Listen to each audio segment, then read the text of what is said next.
Alrighty, sorry, I didn't realize that it was already recording. Welcome back to the channel. Today we're covering a Dimir deck that blends tempo, ninjas, and mill all in one package. This ninja bounce, a deck that loves to keep your opponent off balance while draining their library in the process. If you enjoy bouncing creatures, sneaking ninjutsu tricks, and looping for value, this deck is going to be right up your alley. So as always, we're going to go over the overview, then the cards, and how it works.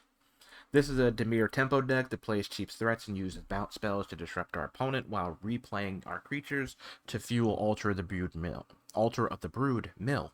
While your opponent tries to stabilize, you're drawing cards off ninjas like Moon, Circuit Hacker, and Prosperous Thief, bouncing their creatures, bouncing our creatures, and milling every time we replay our own that we had already bounced. So let's go over the decks. Stern Dismissal for 1 blue. It's an instant return target creature or enchantment an opponent controls to its owner's hand. We're going to do this before block, so that way our ninjas are able to get in. Unsummon for 1 blue. Return target creature to its owner's hand. Most of the time, we're going to do this for us. Things like Hostage Taker, if we would prefer not to swing with it, so we just pop it out, play it again, steal something else from our opponent. Pretty simple. Alter the Brood, you know what it is. It's in every single deck we play on this channel. But for one, whenever another permanent you control enters, each opponent mills a card. So because ninjas are going to keep popping in and out, and then the cards like the Ornithopters are going to pop in and out, this is going to mill our opponent a lot every single turn. The only thing that stinks is if they have a way to stop us from doing so. Moon Circuit Hacker for 1 and a blue, it's 2/1. Ninjutsu for blue.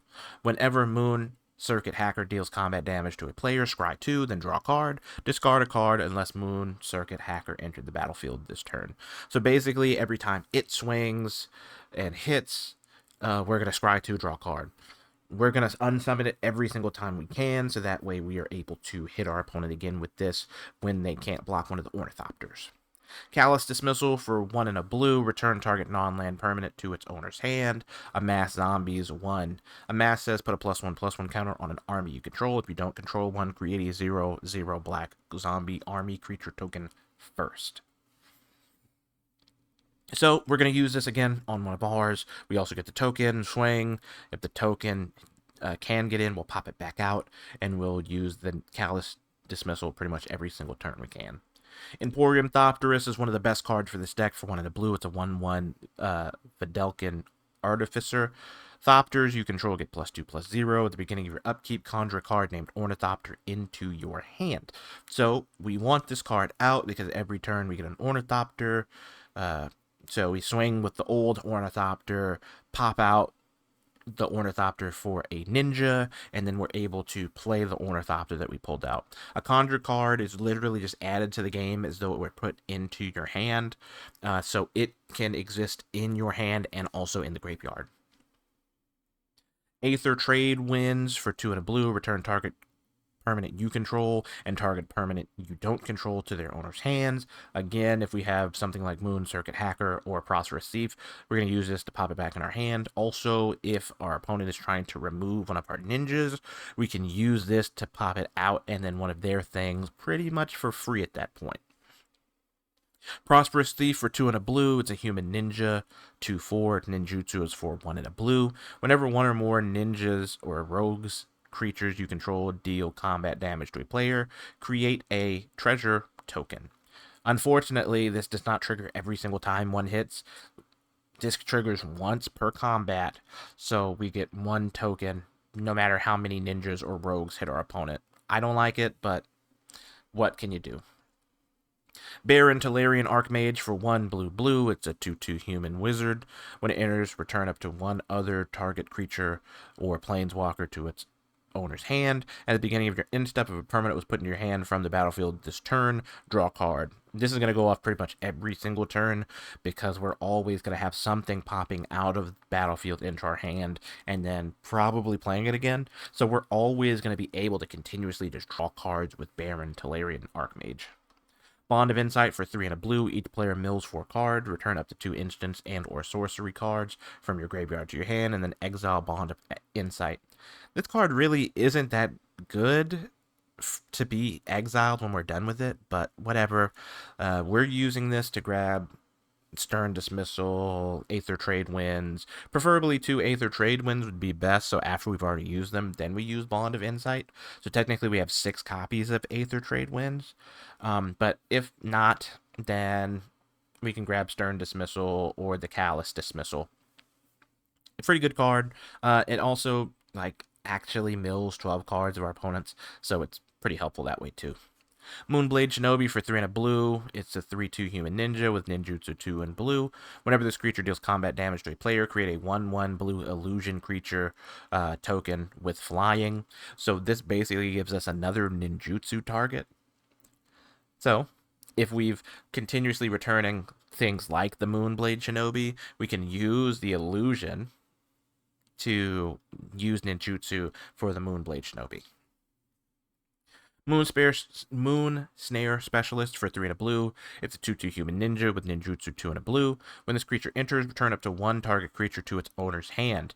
This card is hilarious because now we can start juggling our own cards. And we can also, like, return a ninja that entered. And if there's something that's unblocked, we can use it to ninjutsu again. So that helps us with Satoru, which I actually skipped. So let me go back to Satoru. So Satoru Umezawa for 1 blue-black. It's a 3/4 human ninja. When you activate a ninjutsu ability, look at the top 3 cards of your library, put 1 into your hand, the rest on the bottom in any order. This ability triggers only once each turn, and each creature card in your hand has ninjutsu. So basically what happens, that means Baron now has ninjutsu. That means Hostage Taker now has ninjutsu. So those are the only 2 cards. Well, Imperium Thopterus, probably never going to use ninjutsu for that. Just saying. So, yeah. It does exactly pretty much what it needs to do. Consuming Tide for 2 blue-blue. Each creature chooses a non-land permanent they control. Return all non-land permanents not chosen this way to their owner's hand. Then you draw a card for each opponent who has more cards in their hand than you. That'll probably never happen, especially with the Ornithopters. We want to use this to pretty much leave only Satoru out. So that way we can play all the Ornithopters, swing with the Ornithopters, and then throw everything in. The only part where it's bad is if Hostage Taker started taking things and we bounced Hostage Taker back and took something else, because that would mean that we lose whatever it was that we stole with Hostage Taker. And since it can take treasure 2, or excuse me, not treasures, but artifacts 2, that means it's pretty dangerous. And then, since we've been talking about her this whole time, Hostage Taker for 2 blue-black. It's a 2/3 human pirate. When this creature enters, exile another target creature or artifact until this creature leaves the battlefield. You may cast that card for as long as it remains exiled, and mana of any type can be spent to cast that spell. Surprisingly, you can use this on our own cards. I don't know why you would ever do that, but you could if you wanted to.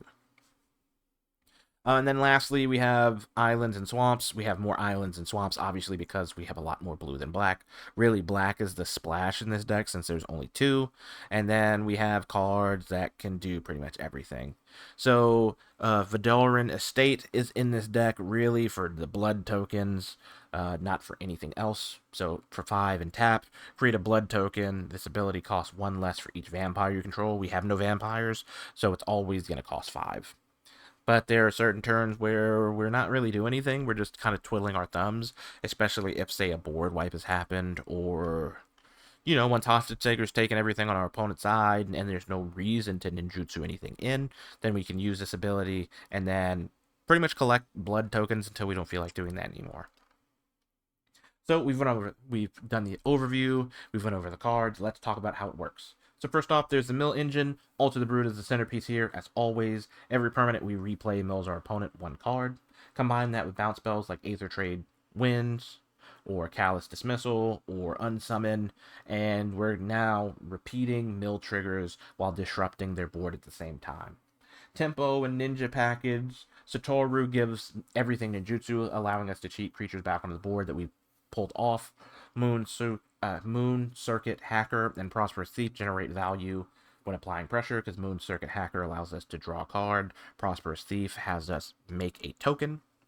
And then Moonblade Shinobi and Moon Snare Specialists continue the loop by creating tokens or bouncing creatures back to our hand. We can also use Moon Snare Specialist to bounce our opponent's cards to their hand. Control elements. Consuming Tide resets the board when we need to, especially when we can safely bounce our own creatures to avoid losing them, as well as if we have a bunch of ornithopters or anything else, we can just keep continuously do that over and over again. And then Baron, Talarian Archmage, and Hostage Taker give us additional bounce and steal effects, so we can slow our opponent down. What's the win conditions in this deck? So we're going to loop, bounce, and Alter the Brood to mill our opponent out. We have 4 copies of Alter the Brood. If we get all of them out, every time we play or ninjutsu something in, we get to mill our opponent. You can ninjutsu something out that had been ninjutsu'd in. For example, if we have a Prosperous Thief, we can just continuously rotate the Prosperous Thieves. So that gives us more enter the battlefield triggers. Then we have Tempo Beatdown because ninjas are drawing cards and dealing damage every time they're unblocked. They get to do things. And then Grinding Control by using Bounce and Disruption to outlast our opponents. We can also force our opponents to discard by bouncing things at the end of their turn. And then, once they go to cleanup, they have to make sure they have less than 7 cards in their hand. So what are the strengths and weaknesses? The strengths, it's a great tempo deck with bounce spells, has strong card advantage through ninjutsu and ETB triggers, and we can pivot between mill and traditional tempo as needed. Weakness, it relies on creatures, which can be disrupted by Exile or Graveyard Hate. Aggro decks with a fast clock can kind of pressure us before we can get Imperium Thopterist good and going. And then it's vulnerable if Alter the Brood gets removed, even though that may not be an issue. But 2 damage. Like, it's going to take us at least 10 creature swings to be able to kill our opponent. So, yeah. What's the fun thing to look for when you play this deck? You can loop every creature every turn with Aether Trade Winds to keep milling. So, yeah. Aether Trade Winds every time. We'll get to pull one of our things and one of their things. Yeah. Ninjutsu tricks when Satoru comes in, which allows us to cheat non-ninjas in, and then Hostage Taker to steal key creatures that we don't want to bounce. Because, we want to steal their things and then play them. And then we bounce it with either Baron or one of the other cards like Moon Snare Specialist. If you enjoyed decks that reward clever plays and precise timing, Ninja Bounce is worth sleeping up. If you like this deck tech, hit the like button, subscribe for more brews, and let me know in the comments, do you prefer mill or tempo? Obviously, I prefer mill because every single deck I have mills. But anyway, thanks for watching. I'll see you in the next video. Peace.